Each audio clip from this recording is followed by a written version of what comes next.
After years of waiting, the Alief Hastings High School football coach, twice convicted of murdering his wife, will finally learn his fate. The punishment phase of David Temple's trial starts tomorrow.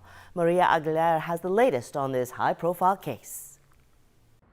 Sherman, the punishment in this case is what a jury couldn't come up with after hours of deliberating 4 years ago. A case that's 24 years old. Probably one of the most infamous murder trials we've ever seen. David Temple has been twice convicted of murder. We, the jury, find the defendant, David Mark Temple, guilty of murder as charged. His wife, Belinda Temple, was 8 months pregnant when she was found shot to death in the closet of her KHOU home in 1999. Temple's first conviction was tossed out because of prosecutorial misconduct. In 2019, he was convicted again. However, Temple hasn't been sentenced. And the jury ultimately could not decide on a punishment.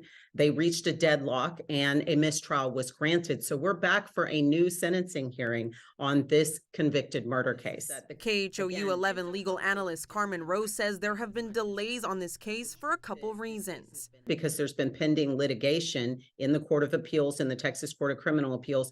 And then two, of course, it suffered from COVID pandemic problems. Temple's punishment includes anything from probation to life in prison. Eventually, he could be released because when he committed the crime, there was no life without parole.